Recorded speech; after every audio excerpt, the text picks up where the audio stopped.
Formula One just wrapped up its three first testing days of 2022 in Spain. Today, everybody, I will be going through all key stats and sharing with you guys my performance order going into the official testing in Bahrain.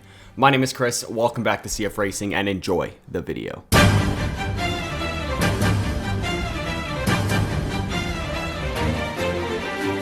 This video is sponsored by Manscaped. Manscaped is my go-to below-the-waist trimmer, and they've recently released the Lawnmower 4.0. It contains the newest skin-safe technology for those special areas. The Lawnmower 4.0 also comes with an LED light for more precise trimming, different guard lengths, and it is waterproof. Use code CF120 for 20% off and free shipping. Once again, thank you Manscaped for sponsoring this video, and check out their website for other amazing products. Links in the description.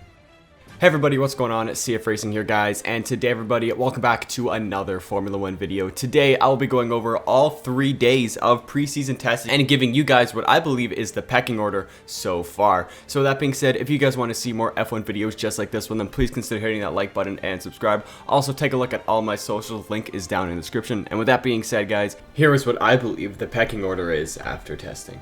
At the end of all 3 days of preseason testing, this is what my pecking order looks like going into the actual first testing in Bahrain. So in P10 right now, it's a little switch up from my regular predictions. I have Alfa Romeo, and if we saw throughout testing, like, they did not look good at all. They completed the second least amount of laps, only ahead of Haas, who had plenty of other issues to talk about or to actually focus on than actual preseason testing. So not looking too good about them. They're literally about like 90 laps behind whoever was in P8, which was Alpine. So Alfa Romeo is not looking too good. Bottas only completed 54 laps, and he's supposed to be the team leader there. So it really doesn't look like he got a lot of development and a lot of, maybe, I don't know if he got a lot of feedback he can give back to the team as well for the car. Guan Yu Zhou, on the other hand, he did pretty good. He had 112 laps, but I mean, he's a rookie. I don't really think he knows much about car development so far. Kubica had 9. I mean, not really the best day for them.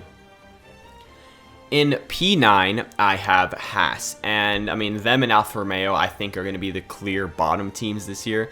I mean, you could easily swap Alfa Romeo and Haas, but I feel like Haas had, considering they had a whole bunch of other stuff to actually, talk about, I think they had a decent test. It was definitely better than last year's. They did complete the least amount of laps, but I feel like they got more consistent running than Alfa Romeo did, except on the last day with Mazepin only doing 9 laps. On day 1 and 2, they were like definitely way ahead of Alfa Romeo in laps. Like Alfa Romeo had a pretty good last day compared, I mean, Haas only did 9 laps on the last day. Alfa Romeo did 51, but still, I mean, 51 compared to 9 is a pretty big difference. But yeah, Haas, I mean, they don't really look that good either. I didn't really expect them to be good, so yeah, I have them in P8. In P7, this might be a surprise, but I have Alpine. They did also the 8th. They were 8th in terms of like most laps, as they completed 264, which is still a respectable amount of laps, but they really just didn't look that quick. Like the highest the fastest time that I believe they had was from Fernando Alonso, completing a 1:21.242, and that only put him in 12th in day 3 testing, and that was on the C3 tires. The Alpine package really doesn't seem that good. I know they were focusing on other things. I know they were focusing on like complete engine performance rather than reliability, and I guess that kind of showed. They did complete a decent amount of laps, but I don't know if the car is actually that quick. That's the thing. They don't really look that good. They could be sandbagging for all we know, and we know last year they came into testing and looked pretty bad as well, and as the season went on, they started developing the car more and more. But right now, I have Alpine in P8, and I really hope they improve because I want to see a pink car win a race this year. In P7, I have Williams. They actually had a very good test, and they completed 347 laps, which was 5th most out of the 10 teams, so pretty much right in the middle. But yeah, Albon and Latifi had a very, very good session, man. I'm quite impressed with how good Williams did. Like, their reliability was fantastic, except on the last day, Latifi only did 13 laps. But if Latifi did more laps like Albon, they could have been like 2nd or 3rd in terms of like total laps done. And I'm very impressed with what Williams did. Their reliability looks good. I mean, their lap times don't look as good as other teams. I believe their best lap was in day 3, and this was Albon. He completed a 1:23.18 on the C4s. It was 1.18 seconds behind Hamilton's time, who was on the C5s, but I don't expect Williams to challenge Mercedes anyway. And the fact that I think they are actually ahead of Alpine right now, I think is quite impressive. So yeah, I'm very impressed with Williams, so I have them in P7. In P6, this is one spot ahead of the rankings that I predicted for them to be. I have AlphaTauri, and they had a very good test as well. Pierre Gasly showing some insane pace. Like in day 2, he was second fastest overall on the C4 tires. He was only behind Leclerc, who, I mean, you guys will see me rank Ferrari later on in this list. But yeah, look, Pierre Gasly, Yuki Tsunoda had very good tests. On day 1, Tsunoda completed 121 laps. Day 2, Gasly completed 147. Sadly, only in day 3, Gasly only completed 40, so I guess they had some problems there, and that was good enough to have them 6th overall in most laps done. With over 300 laps, they completed 308, which is quite impressive, and I'm very impressed with them. So good job, AlphaTauri. Great job with the testing. I think they're in 6th, but they definitely could go up higher on this chart over here. The fastest lap time they did was a 1:19.918, which anything I think sub 120 is still quite impressive so far. So yeah, that's why I have AlphaTauri in P6. In P5, one of the biggest surprises for me is actually Aston Martin. And it's really just Sebastian Vettel. Like, Lance Stroll really doesn't look like he's getting to grips with this car, but in every session, Vettel, I believe, has been probably the most consistent driver. In day 1, he finished 6th. Day 2, finished 6th. And in day 3, he finished 5th. So I'm very impressed with what Sebastian Vettel's doing. And he's done a lot of laps. Done more laps than Lance Stroll, that's for sure. Vettel completed 174 laps in the 2 days. Lance Stroll completed 122, which put Aston Martin at 296, and that was 7th overall. But the reason that I have them above teams like Alpine, Williams, and AlphaTauri is just due to the actual lap times that they were able to do. On day 3, Sebastian Vettel did a 1:19.824, which was a little faster than Pierre Gasly's time. Granted, he was on a 1-stage faster tire, but overall in the 3 days, it looks like Vettel and just even Aston Martin in general had, I believe, a little bit more pace than the AlphaTauris, but I think it's very close between the two, so you could easily switch them. So yeah, I have Aston Martin in P5. In P4, going into the Bahrain testing, I have Red Bull, and it was actually a pretty good test for Red Bull. Verstappen did a whole bunch of laps, same as Sergio Perez, even when he had an issue in day 2. They completed 358 laps, which is 4th most out of all the teams, and they had some pretty good lap times. They were looking not super quick on day 1 and day 2, with Verstappen only in 9th and then Perez in 7th, but they were on a little bit slower tires. On day 3, Perez was in P3 and Verstappen was in P4 on a little bit slower tires than the Mercedes.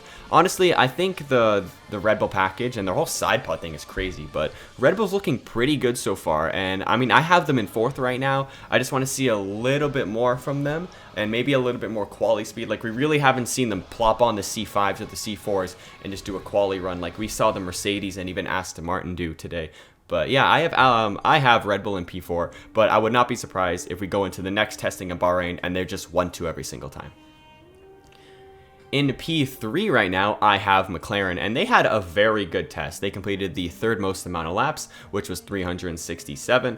Lando Norris topped day 1. Ricciardo was 3rd in day 3 or in day 2, and then they were 10th and 11th. I believe they were testing out some things maybe in day 3. They weren't just going for like straight overall lap time. Lando Norris had one of the fastest laps of testing in day 1 as he slapped 1:19.568 with C4 tires on, which very good lap considering that was day 1. We saw most people do their fastest lap in day 3. So I really don't have much to say about McLaren. It was a clean test for them. All the drivers got on a whole bunch of laps, so very impressed for McLaren, and I think they're going to have a very good season. So that's why I have McLaren in P3. In P2, the second most impressive team in testing so far for me was Mercedes, and they were very consistent. They completed the 2nd most laps overall, completing 393. George Russell and Lewis Hamilton led day 3 with C5s, putting in the 2 fastest times all testing so far. Granted, not every team really slapped on a set of C5s and went the fastest. We only saw them and Vettel do it. But still, they had a very good and consistent test besides Hamilton in day 2. He did 40 laps on the C2s. I don't know what happened there, considering Russell was on C3s and did much better. But you know what? It was a good test. Russell looks like he is on pace with Hamilton so far. I mean, usually we saw Bottas on pace with Hamilton too. So yeah, the Mercedes looked really good. Wouldn't be surprised if they're holding back as well. I mean, I'm sure they are sandbagging, but I wouldn't be surprised if they have like a whole second or two that they're just not extracting from their car yet. But for me, the most impressive team in testing, and honestly probably the most consistent team so far in testing, is Ferrari. And I am so happy to say that, because I haven't said that Ferrari is looking good in testing since like what, 2018, 2019. And yeah, Ferrari was probably the best team in testing so far. They completed the most laps, 439. Sainz completed the most laps out of anybody, 236, and Leclerc probably would have had the most laps out of anybody if he didn't really have an issue in day 3. So yeah, Leclerc and Sainz had a very, very good test. Leclerc's fastest time was a 1:19.6 on the C3s in day 2, and then Carlos Sainz's fastest time was a 1:20.0 in day 3 with the C3s as well. I do believe that the Ferraris probably have the fastest package so far, and I know they were saying on Twitter that they haven't even tried going for performance yet, so that is quite impressive, and I guess that kind of makes sense because they've only run the C3 tires to put in their fastest laps. We didn't see them put on any C4s, even the C5s like the Mercedes, and I know Red Bull put in the C4s for a little bit, but even McLaren and the AlphaTauris ran the C4s at 1.2. Even the Williams ran C4s today as well. So the Ferrari, in my opinion, is the best car going into testing so far. If you guys do have any other teams that you think are doing better right now, let me know in the comment section down below. That about wraps it up for this video. So if you guys did enjoy, make sure to hit that like button, subscribe, share with your friends. With that being said, let me know, guys, what you think is the pecking order so far. As you know, I have Alfa Romeo P10, Haas P9, Alpine P8, Williams P7, AlphaTauri P6, Aston Martin P5, Red Bull P4, McLaren P3, Mercedes P2, and Ferrari in P1. So with that being said, hope you guys did enjoy, and have a great day.